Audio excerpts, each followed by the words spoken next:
You're listening to the Light Over Time podcast with David Sargent and Korey Bartos. It is 9/10/2023, and happy birthday, David. Hey, thank you. How is your day going? What have you been up to? And what you drinking? I'm drinking a Brazilian decaf, a little nutty, and that's about it. Brazils tend to be pretty simple. It is a natural process, but it's still really nutty, and I like it. Right on. My day has been good, really good, because I've been able to establish now for a few years in a row that what I'd like to do on my birthday is get out of the house and go and shoot. So I was able to do that. And I started this morning roughly 6:30 a.m., which it's now September 10th, and in northern Michigan, it's pretty dark for a while still, so I don't have to get up at like 5 in the morning like I did at the peak of summer, which is nice. So I did a lot of nature stuff, wildlife, a little bit of landscape stuff, and spent 8 hours doing it, and I had a great time. Oh, damn. Right on. That's awesome. Mm-hmm. Yeah, I saw that. I didn't see or listen to the other things. I've been really busy today, but I saw that you forgot your strap. Yeah. When I'm doing landscape stuff, it's not a big deal because sometimes I'm on the tripod and sometimes not. But, you don't have to have a heavy, giant telephoto lens most of the time. But in this case, I was carrying around the Sigma 150 to 600 pretty much all day. And, when I forget the strap, it's not a great time. But I did okay. Right on. Yeah, it's that's a chunky, meaty lens. Yeah, so, I got used to it. Yeah, that's pretty funny. Right on. Well, like I said, happy birthday. I'm glad you're down to still record today. Oh, yeah. Get back into the swing of things. Mm-hmm. Other than shooting today, what else have you been shooting this week? Or if anything? So actually, I don't think I got the camera out to do any other shooting. The last time I shot, I believe, was to do some ICM by moonlight. I think we talked about that last week. I literally just got time to edit those today.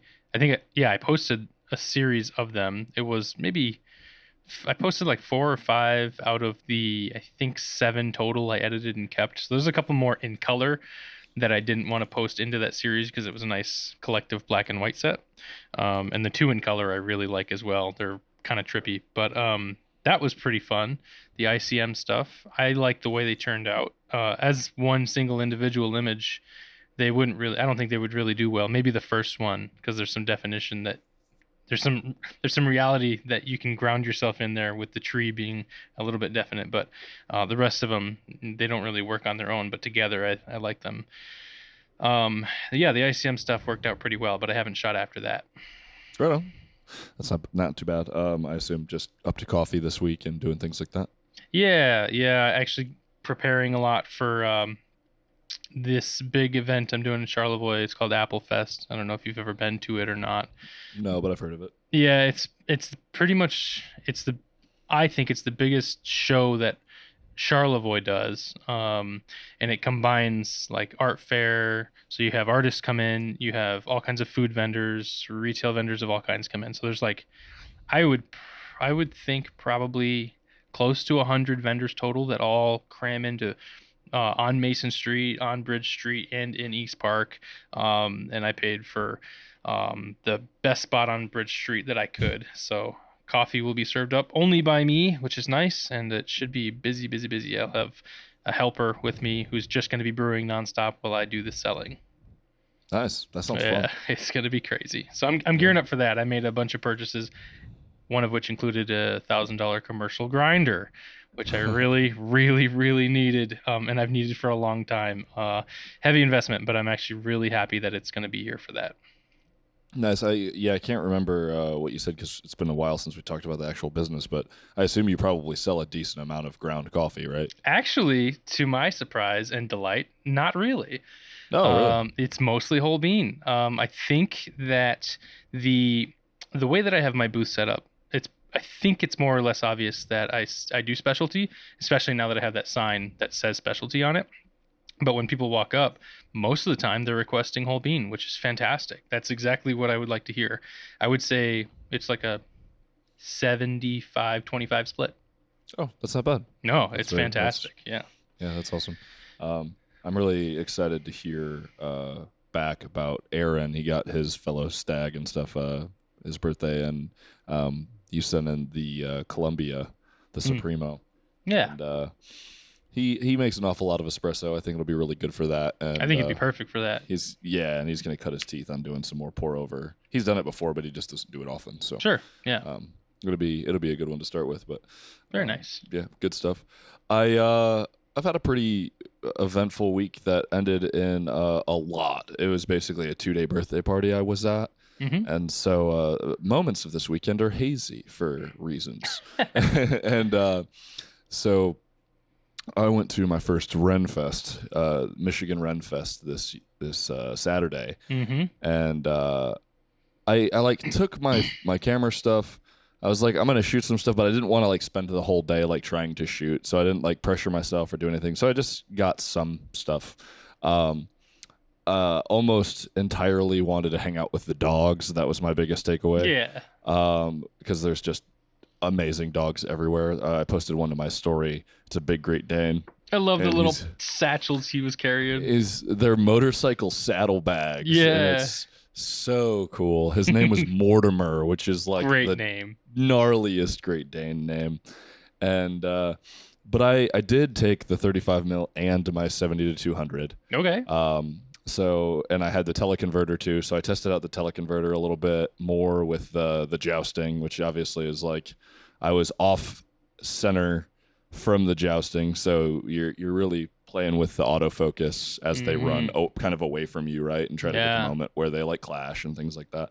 I've never photographed jousting before, so it was interesting.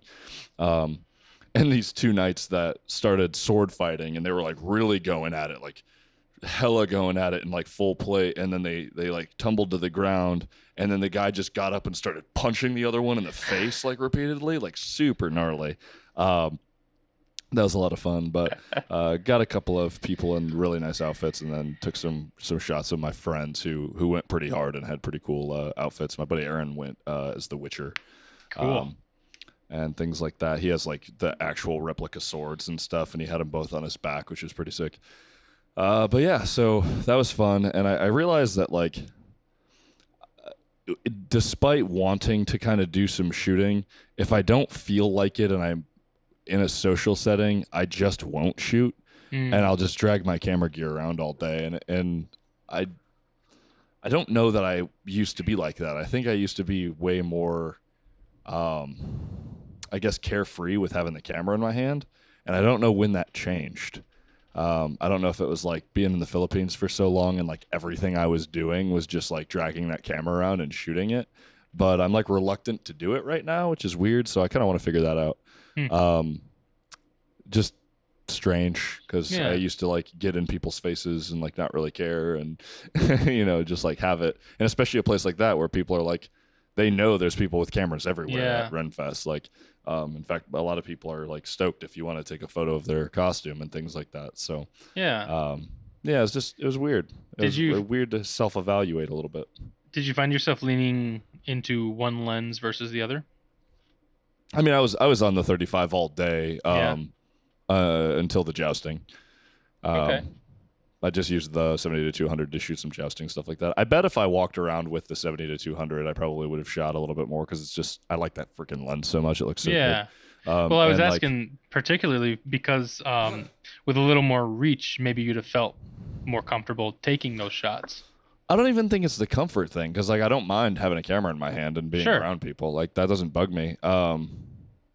I think maybe just like it was very packed. Yeah. Okay. So I wonder if there's just like a little bit of like introverted anxiety that I have. That's me around, too. And I would being have felt like the same way. And just like a really big group because I'm still not used to really big groups since the pandemic, right? Yeah. Like it's weird to be in a place that has like thousands and thousands of people, and then like obviously some pretty wild humans too because it's Ren Fest. Yes. So there's just some weirdos and I'm pretty sure I witnessed a feral girl like crawl out of the woods on all fours. I don't think that was a human. I think they just know that when Ren Fest is going, they can walk amongst real people. It was spectacular. All right then. But yeah, it was good. We had like a group of 9 and or 7 or something, 8 like that, and it was pretty good. It was good to have the camera out and Then we had a party, basically a sandwiched Ren Fest with 2 nights of drinking and tomfoolery and all this stuff. But much cool. needed after just like working and working and working. Yeah. And go ahead. I was going to say, and on top of that, I'm also beginning to take freelance editing work. Oh, and, cool. I will be potentially receiving some stuff to do, like commissioned product stuff and things like that. So I'm going to be setting up my back bedroom as kind of a little studio. It'll be like a studio because it'll be my guitar recording area and then also my product photography. And that's what I was going to ask you, if you had some of that set up yet. Not quite. I still have my entire living room is just like boxes still. Sure. I've been so freaking busy. It's actually stressing me out. But I think I found the kind of backdrop. I want to get a big paper backdrop.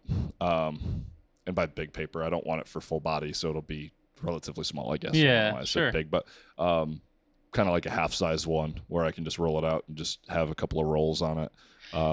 Who's it? I think that's... Is it D-Brand that makes those big squares that you can just slip on and off of whatever clamps? I don't know that they make the squares. It's MKBHD puts D-Brand skins on big pieces. Oh, is that of what it metal. does? Okay. Yeah. I thought he mentioned something from them for that purpose. Yeah. Yeah.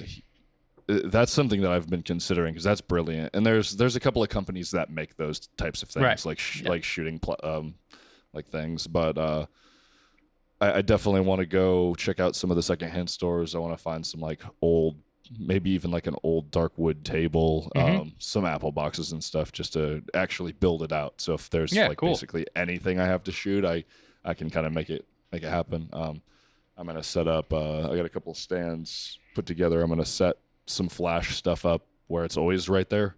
A couple of flashes, a couple of continuous lights, and then just like really, really set it up. So like all I have to do is turn on a freaking power strip and I can shoot. So there's no barrier, no physical barriers to need to get set up or anything. I want it like good to go. Yeah. On that note, actually, I was going to bring this up today. When I was at the farmer's market last, there was another vendor who's 2 down from me who sells tomato butter. It's a condiment in a jar, basically. And that's kind of it. They have a rub also. But they sent me home with a package of 4 of the jars and one of the bags of their dry rub. And I was going to bring this up on the pod to ask you, because this is more your wheelhouse, if you had any advice for me and our listeners about being approached to do product photography. They're not going to, I didn't want to ask them for money. I'm just going to kind of do it for fun, no pressure. Like whenever I get to it, I get to it.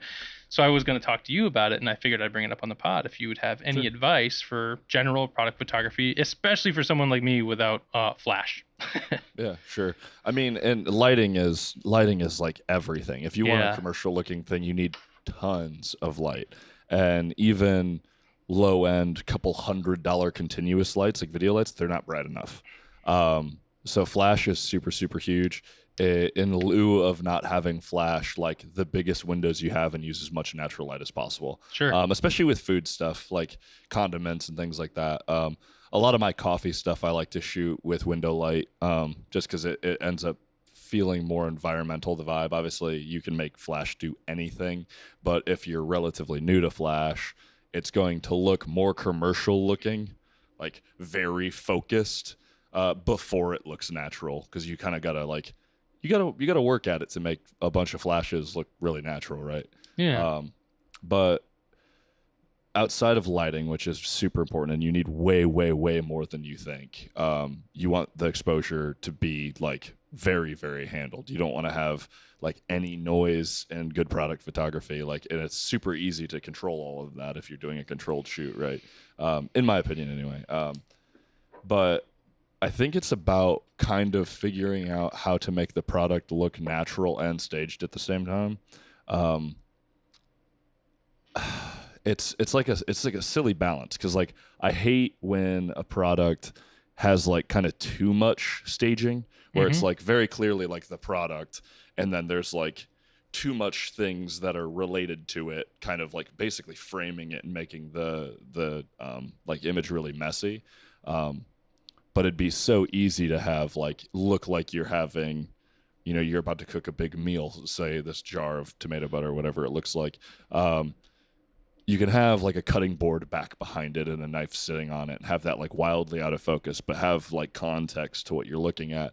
Maybe have a couple of raw tomatoes like sitting, not like right next to it, right? But like build an environment that feels natural while highlighting what is in the product or what the product does, like how it would exist in an environment. For Totally. me, that's when like good commercial, like high quality looking products look the best, when they look like they're sitting somewhere where they really would be, rather than just like, super high key, like minimalist stuff that you'd see on like a page of a magazine where there's nothing. Like you can basically cut that out if you really wanted to, right? And then just like build a background, white background it, light it well, put it in an environment, whatever. But especially, I was going to approach this a little bit creatively because I didn't take this as a commission. She just kind of handed it to me and said, "Hey, if you have time, I'd love to see what you,"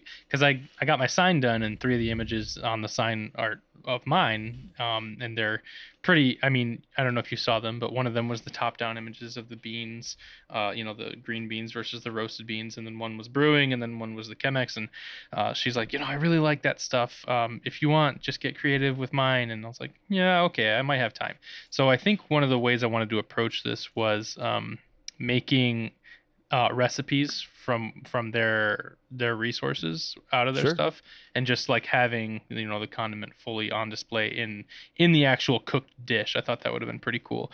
I don't know. I have a lot of thinking to do about it because I'm not going to rush to it, but I'm gonna have some fun with it. Thought I'd ask anyway.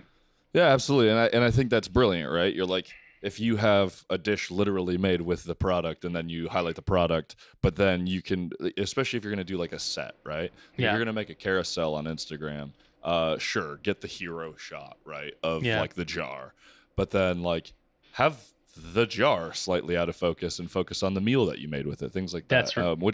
Which I'm sure you've seen with like my coffee stories, right? Like I'll generally have like a focus on the coffee, a pour or something like that. Like the David Sargent bag will be out of focus, and then there will be some kind of focus on the fact that it's that coffee, right? Yeah. Because that's how I think of it like camera movement in video to tell the story. Each focus change and angle change is trying to tell the whole story. Yep. And not that I have to explain that, but that's always my mentality, is if this is in motion. Yeah. And these are frames for a larger whole of a video. Because again, I'm a video first guy, and that's just kind of how I think. Yeah. Very cool. Thanks. Yeah, but that'll be fun. I especially like to see you do obviously a lot of nature and a lot of landscape, so it'd be cool to push doing photo or product stuff that's not your own products. Yeah. I think I'll be a little more incentivized to do a better job than some of what I do, especially lately, because I just haven't had the time. But if I can really sit down and go, I'm going to spend 2 hours doing this, give it my best shot, I'll be interested to see what I come up with. Yeah, for sure. No, it'll be awesome. Yeah. Yeah, and then again, that'll just be sharpening that blade for doing more coffee images. Like totally super crucial. That's why I still always shoot guitar stuff, even though I'm not really working in the guitar space very much anymore, because it makes me utilize the tools I need every day at work with something similar but different, and then I always come out of it shooting differently when I go back to work or whatever. Yeah, it's good stuff. But yeah, I don't know that I have anything else crazy going on. I have had no time to think about my real life since this weekend was just a mess. Like we went to bed at like 5 a.m. this morning. Wow. But yeah, it was crazy. I barely remember what was going on all last week. I have a pretty gnarly week this week because we have a different company coming to shoot with us tomorrow. We're going to do some content with them and do some things, so that should be cool. I'm sure I'll have some stuff to say because it's certainly a little interesting. I've never had this happen yet where another adjacent company in our industry comes to our shop, and we're going to do some shooting, gun shooting and then shooting content. And is this a collaborative media approach where like their marketing person is getting with you too? It's not like official like that. Like Okay. they were down in Ohio. There's this big event called the Ohio Range Day, Okay. and they're from Wisconsin, so they were coming through, and they're like, "Hey, we'd love to see the shop. We can come out and Oh, shoot." gotcha.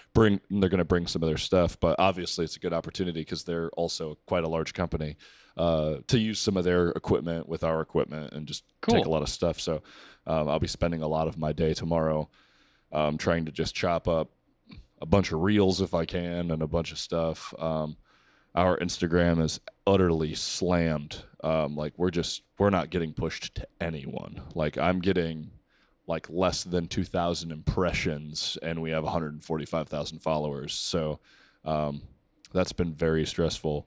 And that's probably algorithmically by design based on your industry, I have to imagine. Yeah. I mean, we get the like, hey, if you delete these posts, we'll be able to recommend you to non-followers again. And I saw Eric, our one of our submitters from last week, went through the same thing with some of the stuff that he'd been posting.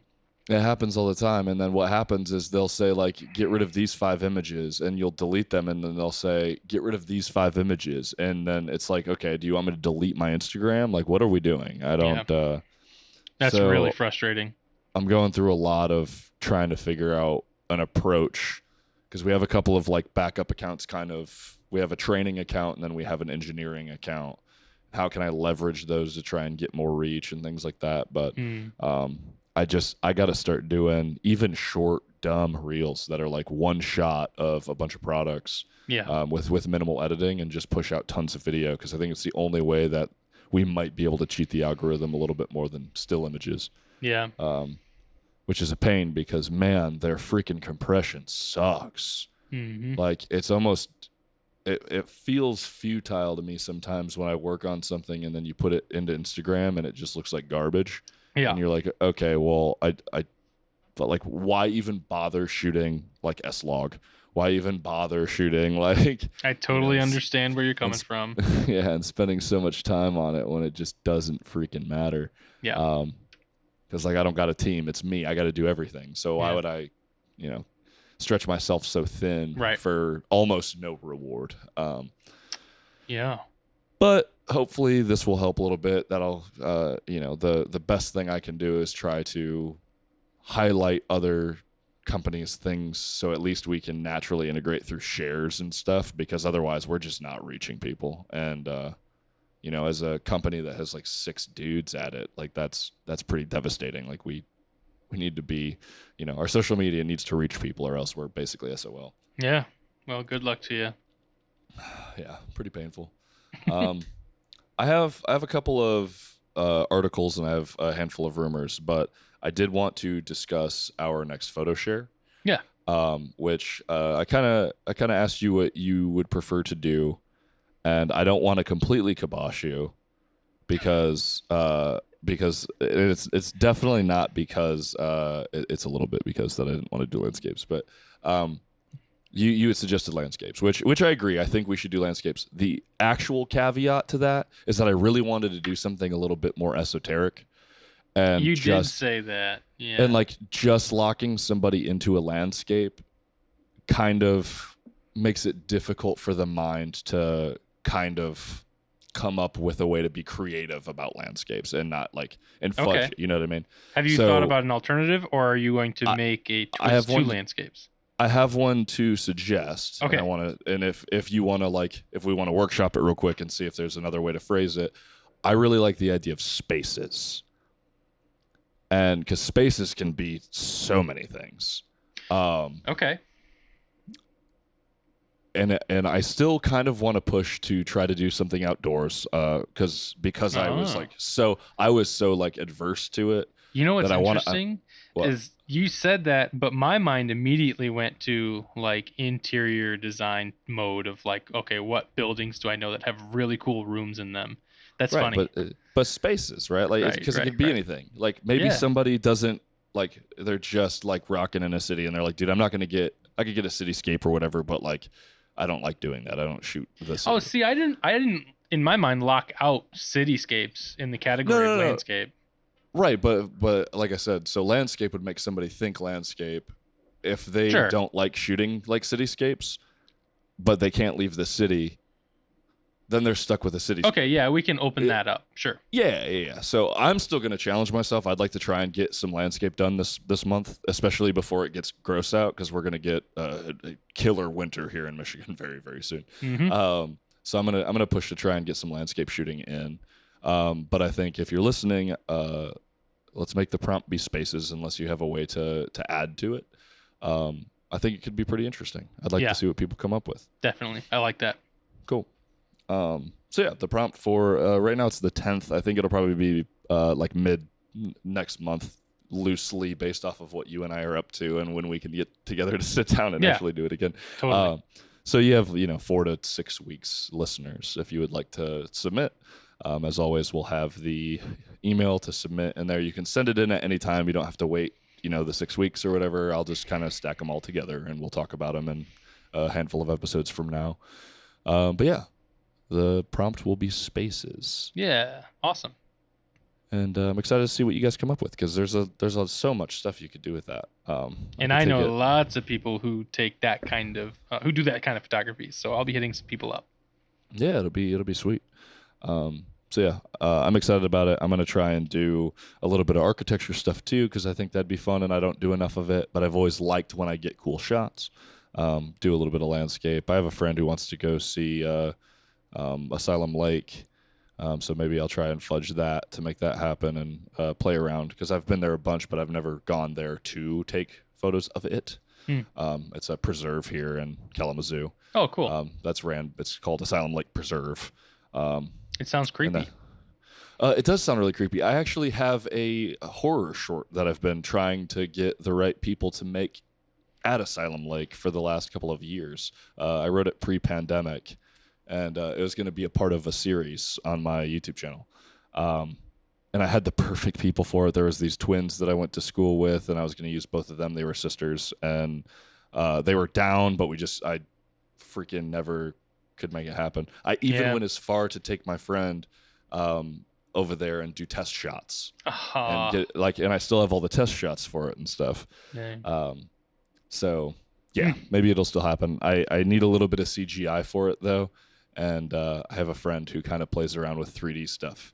So I'm going to try and integrate some a little taste of CGI into that film, which would be cool. Cool.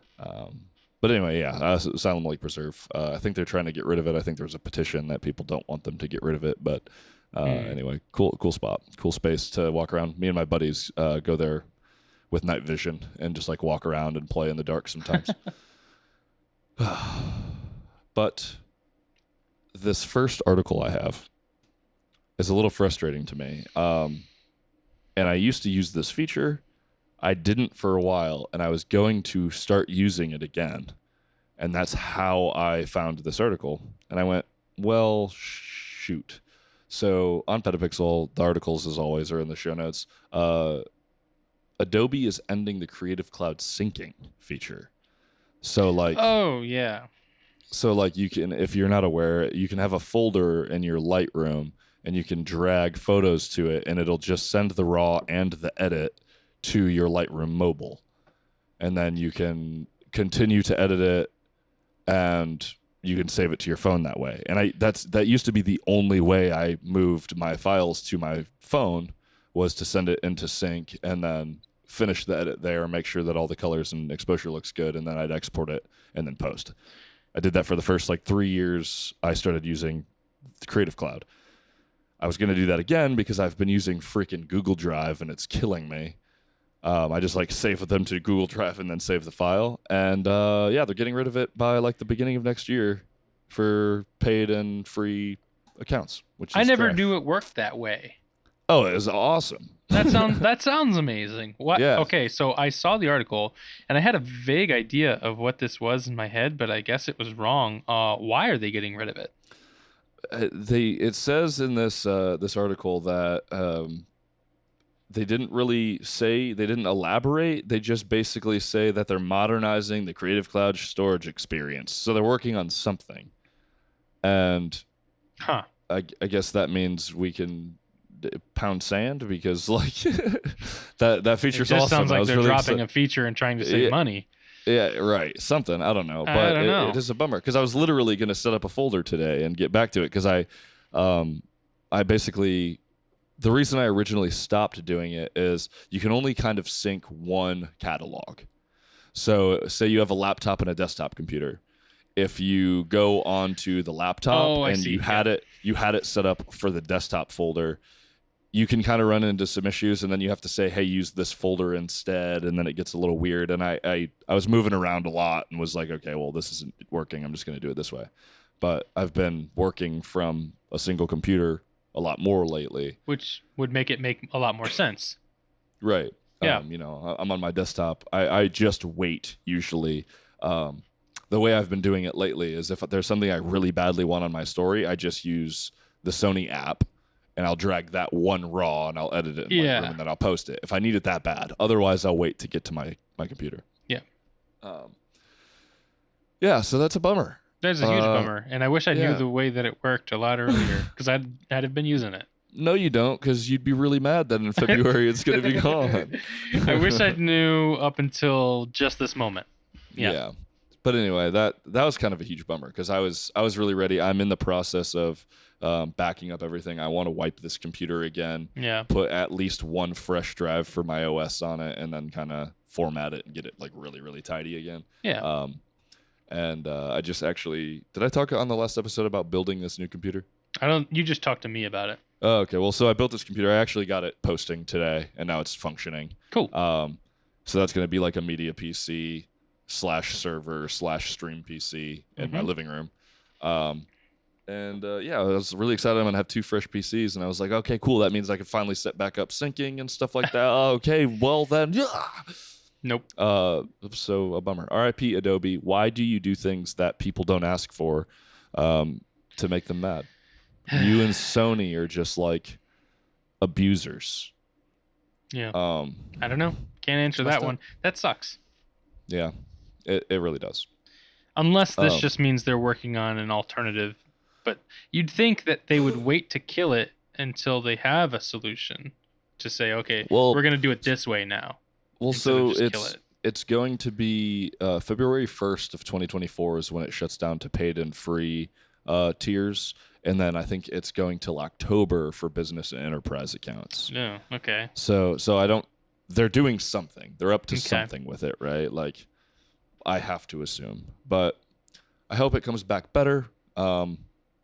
It's a great feature, and it works. Yeah, I think we can be optimistic. I don't think Adobe really is known for killing too many features. Really, they're known for adding too many features too often, and you have to relearn a lot of shit. But okay, and break stuff. It was only until like a week ago where round tripping to the beta of Photoshop was actually working again. It was broken for like 2 weeks. Yes, it was. And I wanted to die. Yes.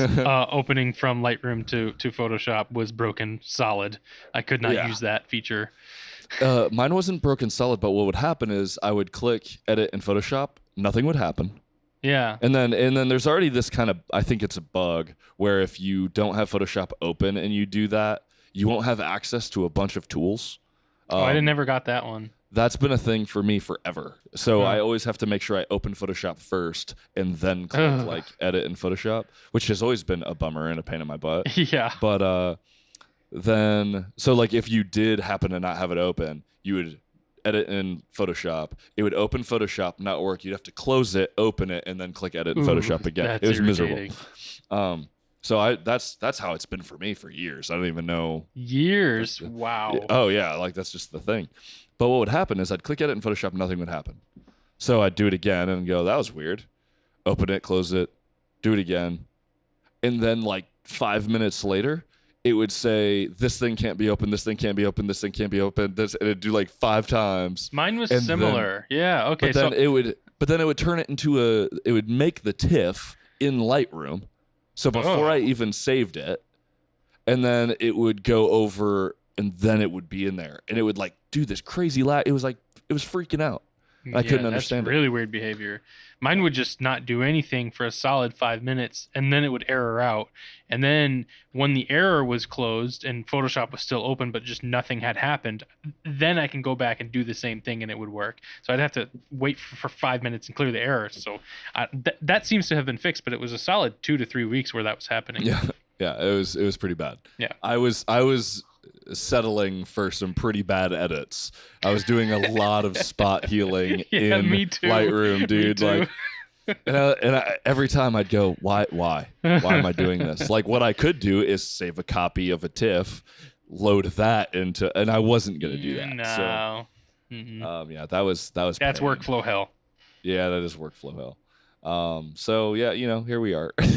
At least that functionality is working. That's funny. Yeah. I am glad to have that back. Yeah. The next thing, I guess, this can be a part of cool things that are happening right now is Cooke. If you're not very familiar, because you're not like into nerdy cinematography shit, they have these lenses called the Speed Panchros, and they're like these legendary vintage Cooke lenses. They're in so many movies. You've seen dozens of movies with these primes. They're beautiful. They're one of the things that people say are filmic. They're just the classic thing. They are making Cooke SP3s, which are small primes for L mount, E mount, and I think RF mounts coming soon as well. And then they'll have mounts. You can change the mount. So if you have E mount lenses, you can put the RF mount on them. They're like cool. high. I mean, these boys are expensive. These are like $4,500 a pop. They're Cookes. And like Cooke lenses can. It's not like cinema astronomical, but that's okay. That's high. Right, because like a normal Speed Panchro is a lot more than this. Sure. But the set of 5 lenses is $21,375. Okay. Which is like, for a cinema kit, that's pretty bog standard. Like, that's nice. That's solid. Sure. But it's a 25, a 32, a 50, a 75, and a 100. Okay. And they're F24, or sorry, they're T24. Okay. Which means they're kind of probably, they average around like F2. Sure. Sounds fine. But they're compact. I bet they're built just like freaking dank. They're all very similar sizes, so I'm sure they're very gimbalable. But I am absolutely going to rent some of these. Cool. I'm very excited about renting some of these. I'm going to like find a project to work with these, because this makes a very easy to get look, because there is an aesthetic to these lenses. Like, that's the point of making this. That sounds like set. Incentive to get on Asylum Lake. Yeah, right. Like, that'd be great. There you go. But super cool. As a film nerd, that's pretty tight. And yeah. I assume I'll be married to Sony for quite a while, but if I were to bet, if somebody takes me away from Sony, it'll probably be Canon. And the idea that I can drop RF mounts on these freaking lenses is really nice. So, I could see myself probably buying 1 or 2 of these. Wow. Cool. Yeah, that's exciting stuff. I'm excited to see some of the gnarly guys that do like dock stuff and things like that play with these and make some beautiful stuff. So that's exciting. Anyway, that's cool. That's my nerdiness this week, because I was jazzercised when I saw that. Sweet. Bang through some rumors. There's some decent ones. Let's go in order of what might be least to most exciting. Okay. Basically just to follow up, the ZF is pretty much close to being here.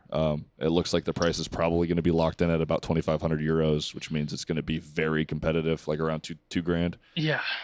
Yeah. That's really cool. I'm super excited to see that. I didn't look too much into this other than that. I do want to know. It sounds like the micro SD thing is like for real. That's pretty incredible.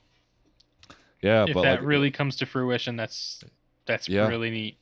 It's going to be a really cool camera. Shipped by the end of 2023. I'm really excited to see that thing pop off. I think people that are content creators are going to buy that thing. That's going to be huge for Nikon. That's either going to be, that puts it in competitive price range with the A7C2, which is pretty cool. I don't think we're expecting it to be smaller or as small as the A7C series of cameras, but I think it's supposed to be relatively similar. Yeah, I mean, it's going to be more compact than like an A7 IV or a Z6. Probably between the two, yeah. Yeah. So that's cool. I mean, we've talked about it before, but the DF was always that camera that I had lusted over, and probably, I mean, I've been looking into this a little bit more lately. There's been a lot of people talking about the way they used to feel about the DF before they had it, and looking back on it now after having owned it, and a lot of it is lust not having had it. People who had it seem to grow out of it real quick.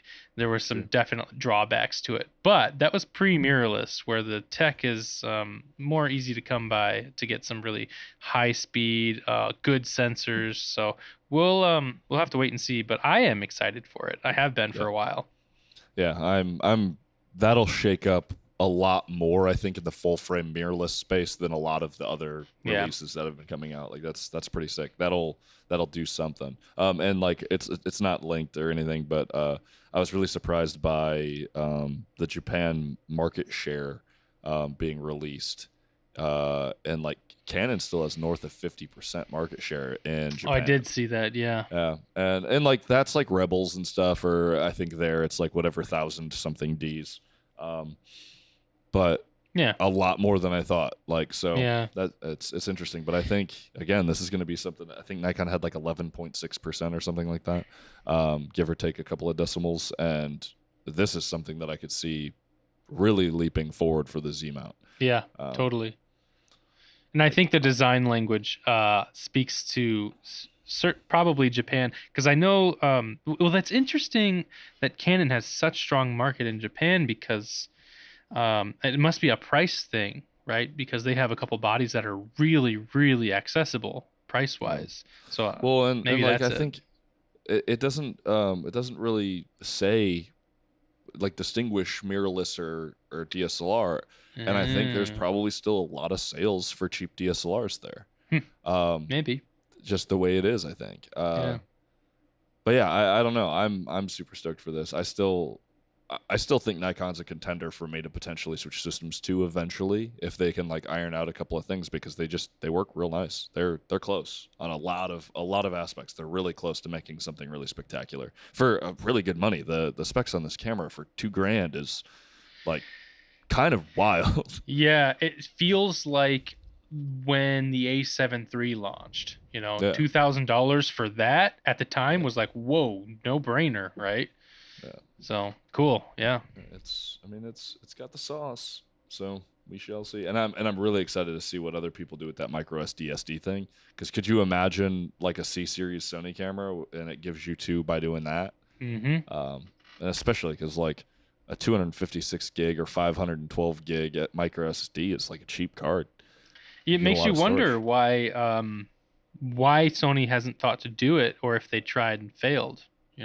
I don't know that it would be a failure thing. I'd love to see like what's the like the failure rate on micro SD cards. That's maybe. my first thought is, are there any professionals running micro SD in some system really hard who knows like what brands fail and which ones to avoid? I don't know.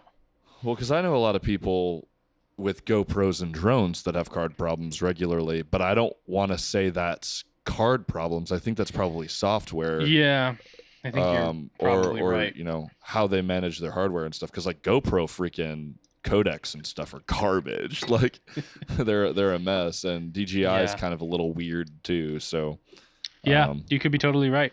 I would love to see it. Yeah, we shall see. I think let's go with it looks like the A9 III is registered in China. I just saw that. Yep. Yeah, it's like pretty. That's likely. Andre Pizzini doesn't really miss when it comes to. I have a little bit of inside sources, and now this is obviously a high-end camera, so I think we can expect the A9 III. I'm curious about something. The A9 III is the fast camera. It's usually photo focused. They usually don't give it video features, etc. But they gave the A7R5 a lot of video features.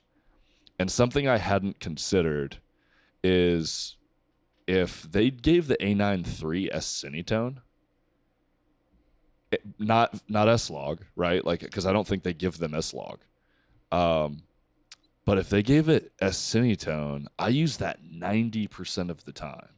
And we're talking a lower res sensor, right, for the But a A9III? fast one. And probably like, really good in low light. yeah, like, so if it's a 24 megapixel sensor that has S-Cinetone and it has like 0 rolling shutter and it can downsample 4K from a 24 megapixel sensor, like that could potentially be what I want. It sounds like something that could resemble what an A7S4 would be, right? Well, yes and no, but like I do a lot of really fast stuff. Like I do shooting sports, and I don't do like I still burst all the time, and I use I just mean in what kind of video features we could expect. Yeah. Well, and like I wouldn't expect it to do anything, but if it had S-Cinetone, I think I would rather have a good fast photo camera that could just get away with a good 4K 60 off a freaking sensor with S-Cinetone, and I might really like it. I might just say, well, if I really need S-Log, I'll rent or use my A7 IV for something. But I use S-Cinetone for like so much shit. I don't think that Sony could get away with giving the A7C2 and the ZV cameras S-Cinetone and not the A9III, right? It'd feel weird, yeah. Yeah.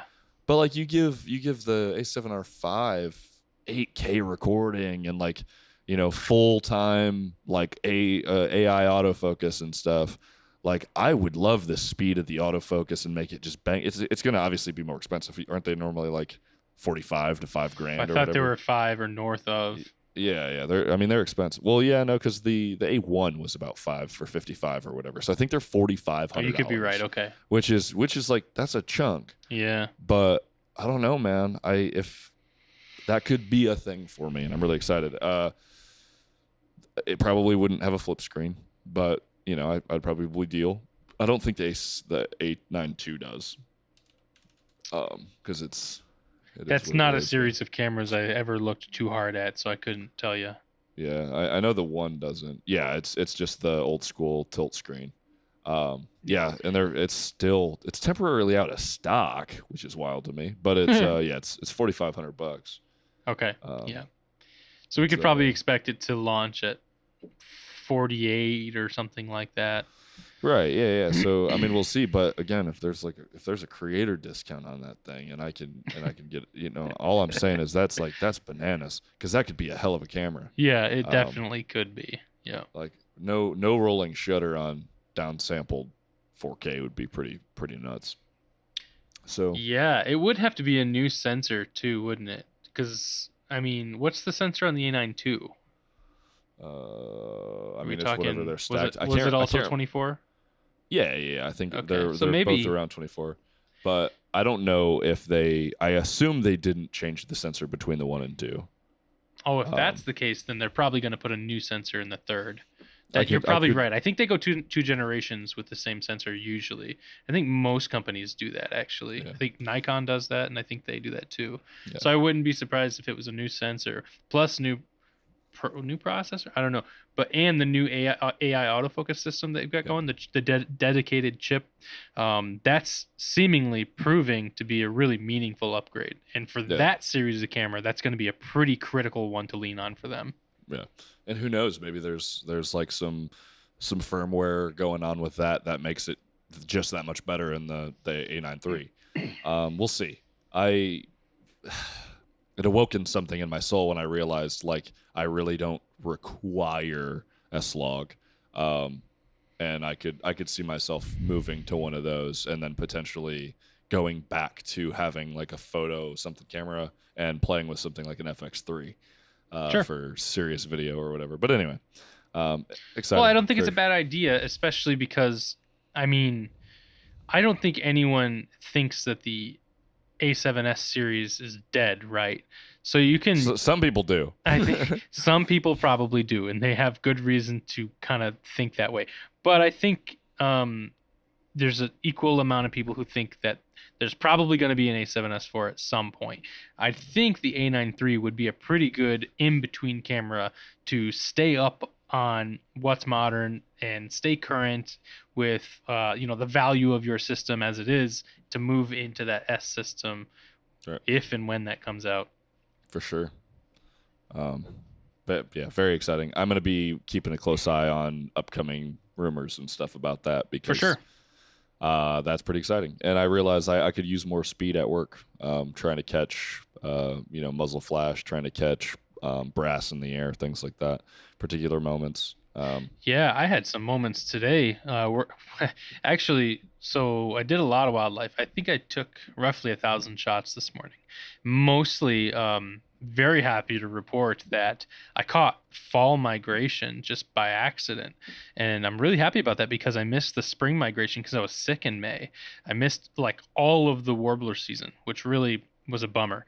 But I caught a bunch this morning and realizing, I mean, those suckers move fast, they're agile, they're back and forth, they're in branches, and sometimes they can be really hard to catch when you're trying to be quick about it. And the A7 IV wasn't really able to keep up with some of them that were, branches in the middle, they're going left, they're going right, or they're going behind branches that, I don't know if it's the lens or the camera or a little bit of both, just kind of not just missing a little bit, but like focusing way beyond. And like I'm having like a hard time coming way back to where the bird actually was. Like, oh no, we're going to focus like 100 yards back on the river because there's like a goose back there. But I'm trying to focus on the bird that's like the center third of the frame, right? Like it's this big blob that's out of focus. I'm like, all right, come on. I don't know if it's me. I was trying all kinds of focusing systems with the A7 IV, so I'm feeling it a little bit too. Like I would love to step up a little bit. The A7 IV does 99% of everything I do with ease, but sometimes I put it in those situations where I know there's a better camera for that scenario. Yeah, for sure. Yeah. It's tough. It's super tough, and that'd be a huge investment to jump into a $4,500 camera for you. But like, you wouldn't have your rolling shutter issue anymore. You wouldn't have you would be shooting your ass off with something like that. I just stopped shooting electronic for the most part. Sure. And the mechanical shutter, quiet. the mechanical shutter relieves that for the most part. It's just one of those things where I'm not gonna spend double to get another system to relieve that extra 1%, that scenario. That scenario isn't worth an extra $2,000 for me. So I'll just work with it until I am as best as I can be with that combination. But I'm just going to have to live with the fact that sometimes I'm missing shots, which kind of sucks. I'd be curious because I was pretty impressed with the 200 to 600 on my A7 IV, and I wonder if it just is a little slower and sluggish because it's the Sigma on there. Maybe. I would love to use the 200 to 600 and figure that out. I know Sony definitely hinders third-party glass. Like they don't get to talk fully to each other. Obviously, they cut out however many frames a second on the high-end cameras. Well, they limit it to 10 no matter what it is. So if it's a Sigma, if it could be 30 frames a second and you're shooting at 10 if you're using a Sigma. Right. Yeah. Which is a bummer, especially if you don't know that right away. Right. And if you I have this budget, right? I'm gonna get I bought an A9II, right? And then I'm gonna go ahead and get the Sigma because that's what's left, and then you can't use your fully featured camera like you thought you could. Yeah. But I don't know. I know they did a pretty decent job actually updating that lens. So the stabilization update in that last firmware update is phenomenal.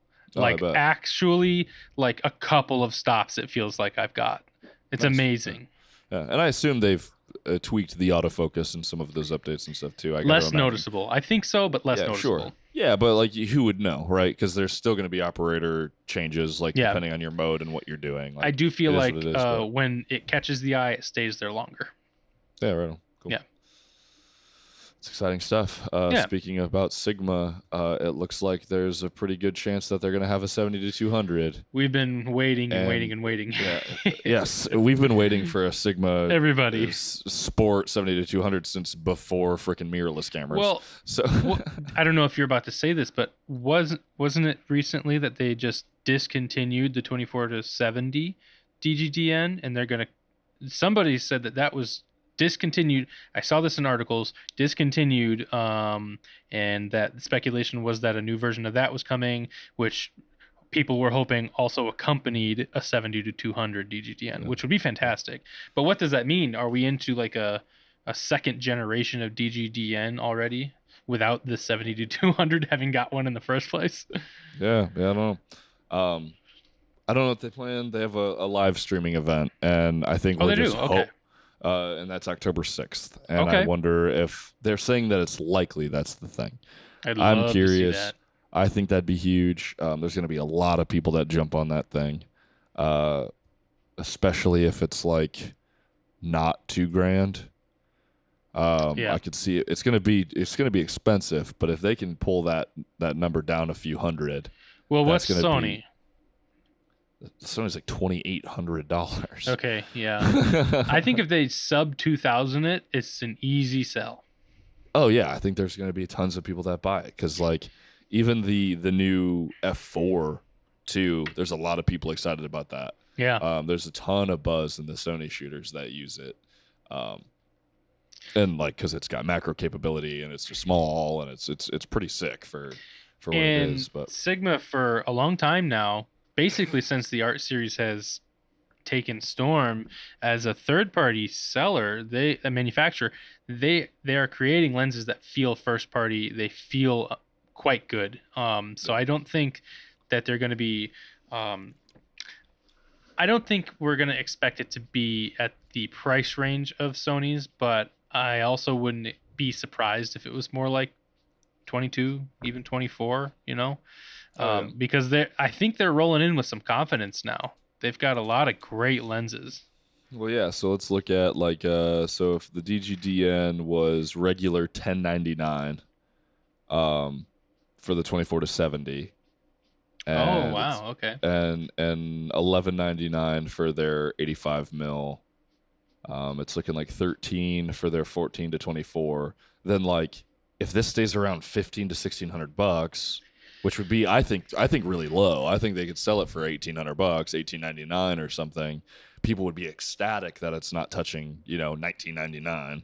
Right. And if it does the Sigma or DGND thing, or if it's a sport, right? If it's a sport class lens, which I assume it's going to be a sport class lens, yeah, I don't see why they would struggle to sell that thing. It's going to be the fit and finish on especially the 150-600, it feels phenomenal. I think they'll pull the same the same thing off with a 70-200 when that comes out because that's inevitable. I can't believe it's taken them this long, to be honest. Yeah, I mean just perfecting it maybe, or I don't know, but the because they did the 150-600 DGDN model and then like a year later did the 60-600 or whatever, and it's like what hold on.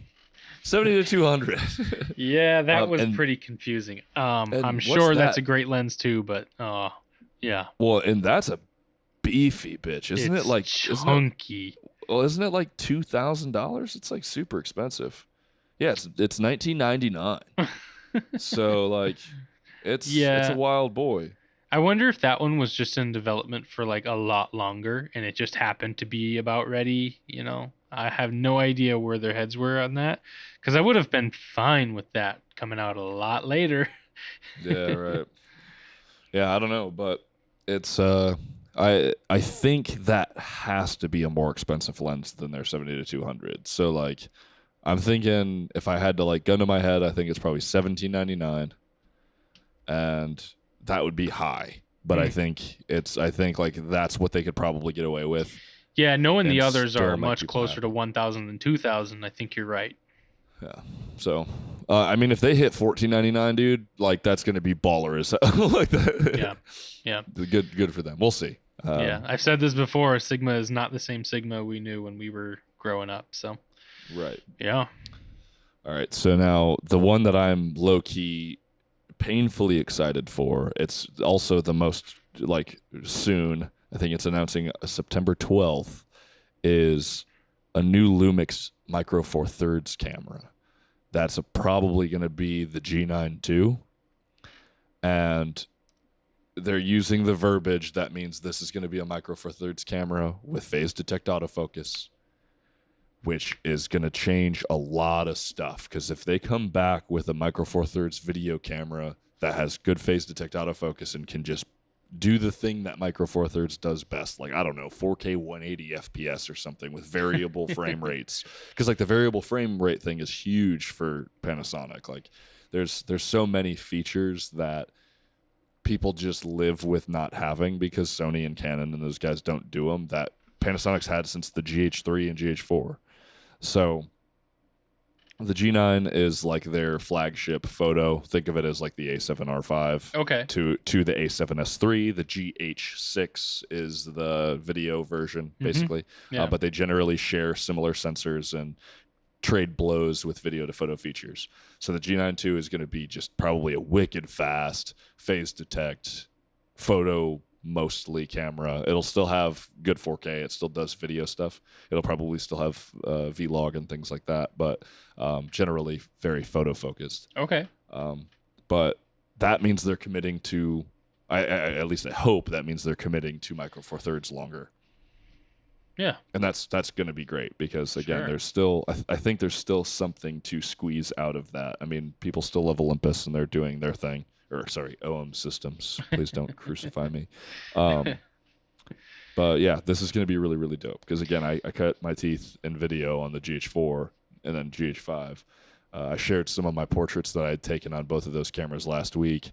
They're very competent cameras. I always liked running them. So we'll see what happens. And this is like in 2 days. So Cool. Tuesday we'll have some more info. See, I thought you were going to end this on the Fuji announcement coming up for the GFX 100 Mark II, because that's coming too. No, I don't care about that because you and I will never afford it. I know that. What I do like is content creators who get to use it, and I get to see the pretty pictures they take, so I'm kind of excited to see that.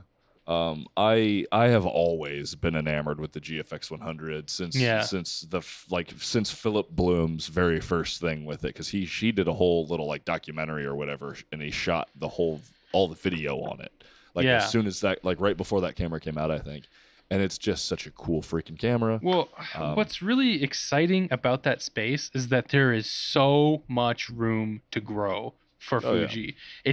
It's undoubtedly going to take longer because it's an expensive niche market, but the potential for development and growth and bettering of those systems speed wise, I mean, totally you can make them faster, and they're pushing such amazing big files that the technology does have to grow to get that thing faster, but we're in it. Like every iteration, if it's going to take 5 years, the next one's going to be bigger and faster and better. So I'm really excited to see other people using that camera. Right. I'm curious. I haven't looked at this in a while because I don't care. Yeah, so it's got a new 100 megapixel backside illuminated sensor, and I'm assuming that's a Sony sensor. Probably. Because I think I read something that they had one. I think you're right. But I also don't know if they make their own sensors for the GFX models at all. I know they make their X model the X trans, yeah. GFX sensors. But yeah, so pretty wild. Yeah, it's one of those types of systems that I just kind of watch from the sidelines and just stay in awe over. Some of the stuff that I think Adam Gibbs had one of the GFX system cameras, and the stuff that he makes, I have one of his books, just beautiful, somewhat minimalistic, very nature focused stuff. His work is incredible in general, but when he was using those systems, and I think he still might be, the work he created, I mean, you could tell the files were just huge, sharp, and clean, and everything about it I loved. Yeah, absolutely. They're dope. I can't remember the guy's name. Elijah, maybe? No, not Elijah. It's like Elijah, but it's a weird name. He's on F-Stoppers all the time. They had like a travel series with him, but he was one of the ambassadors of the GFX 100, does a bunch of travel landscapes and stuff like that, and they're just like bananas what that thing can do. And then when they were first showing off the sensor, like some of the super wide like wedding photography things that they did, they'd have just like an insanely wide image, crop like freaking 1,000% and still have like a beautiful sharp image. It's like a tight medium shot on like the bride and groom. It's like, dude, wow. Yeah. Not, I wouldn't want to get into the habit of shooting like that, but there's a lot that can be done when you can. Yeah, for sure. It's wild. I still to this day have never had my hands on one for a while, but I've always wanted to rent one and just do like make sure I could do like some portraits and some product shoots in one weekend, and then just like rent it for 3 days. Get it out of your system. Hammer out just so I have a bunch of my own files from it that I can play with and really suss it out, because that's a hefty boy. Like I said, I miss my 61 megapixels. But that's 40 more megabits. They're huge. Mm-hmm. And I've downloaded some other people's files and played with them, but it's just not the same, right? You don't know what's going on with it. Exactly. Yep. So I guess we'll see. Yeah. I don't know when that announcement is, but I think it's relatively soon. Yeah, I have a mental problem where I will always want a Fujifilm or a Hasselblad medium format camera, and I'll never not. I'll just always want one. So yeah, same. It's always some of the Hassi film cameras. I mean, as clunky and slow as they are, the stuff that I see people producing out of them are just phenomenal. I mean, that goes for Fuji as well. Yeah. I want to play with the what is it, the 1 or the 2D, whatever, the 1DS2, whatever the Hasselblad 50 megapixel guy is. They made a new one recently. I don't know. Oh, I guess I'm not up on the the modern Hassi cameras. Yeah, maybe it's just the 1D2, but they have their digital. The X1D2. Oh, okay, yeah, sure. But it's and then they made the XD2 100C, which is the 100 megapixel version of it. Sure. And that's $8,000 or something. That's actually less than I imagined it would be. Yeah, but it's $5,750 for the X1D2. Oh, interesting. Huh. Is pretty fire, and then like their leaf shutter lenses and stuff. So all the lenses are expensive as hell. Yeah. And, but it looks so freaking sharp. I don't care what anybody says. I think those cameras are beautiful looking. Yeah. With the 45 f4. Wait, what? Hold on. What do you see? Body only, $5,750. Add to cart on B&H Photo. With the 45 millimeter f4 lens, $4,199. An instant savings of $2,650. Why? Is there a sale going on? I have no idea. Should I buy this right now? Why is that $4,200 for a lens and the freaking camera? If this is a website bug, then maybe this is a buy moment. I don't know, man.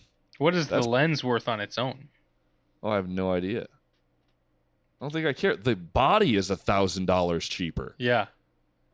It literally, what is that? It brings the total down instead of up? Is that what you're saying? Yeah, by $1,500. What? What are they? $5,750 to $4,199. Body when you lens. Add the lens as a total. Yeah. So someone's gonna make fun of me because there's something I'm missing here, but like. What is do you see the retail value of the lens? 45 millimeter f4. It's $1,000 lens. It's $1,100. So the total should be north of $6,000. Well, yeah, it should be freaking $6,800. So why are they giving you a lens for free and then knocking off $1,000? Bro, I'm about to buy this and then just return it in a month. You could still profit secondhand. That's insane. I'm about to make some bad choices. Wait, when was the X1D2? When was this camera released? It's been out for a bit now, right? Okay, so this came out in 2019. Okay, but in medium format, especially Hasselblad, development time, that's relatively recent. Yeah, I mean that's what is happening? I'm so confused. I don't know. Anyway, that's a huge tangent. That's just really cool, and that's a lot of money to have off. I wonder how long that's been running, or if it's brand new. I will research. That's weird. Yeah, do that. That's super weird. Anyway, I'm not gonna buy that obviously, but it makes me want to make a silly credit card purchase. Like, but I want to see you with these amazing cameras. I want to see you make the work out of these cameras. I mean, I would probably still shoot my iPhone better, but I'm just kidding. I take shitty iPhone photos. But right on. That's all I got. Yeah, cool. You know, like I said, we'll have some neat stuff to talk about. I got a lot of shooting to do this week, so it's time to think spaces moving forward. Yep. So again, if you want to participate, you got like 4 to 6 weeks. You can send it in whenever. The email is below for our photo share. Watch the last episode. That's kind of like what we're doing. We just kind of talk about your photos and enjoy them, and we appreciate art. So yeah, and you don't have to narrow it down to one. I think in the past we've had multiple submissions. So if you've got a couple, if you go out multiple times and you just can't pick one, or you want us to see a set or something, send them all. And depending, I mean, if we end up with like a bunch of them, if you send in multiple, I'll just pick one that I really like and I'll throw it in the folder, and then I'll throw all of them in the folder if people want to look at all of the other ones. But yeah, cool. It'll be good. We'll appreciate it regardless. So go ahead and drop a comment about something neat. I still haven't gotten any hatred yet, and that's kind of bumming me out. So try to hurt my feelings. Drop us a review on one of your favorite podcasting platforms, because I actually think you can watch or listen to this on like multiple platforms that I don't directly submit it to. So oh really? Oh cool. Yeah, I think it also goes to a couple other ones, but the big ones like Apple and Spotify and you know what's funny is I listen to all my podcasts on Google Podcasts, and I've never looked for ours there. I wonder if it's there. Oh, you should probably look. That'd be interesting. I should look.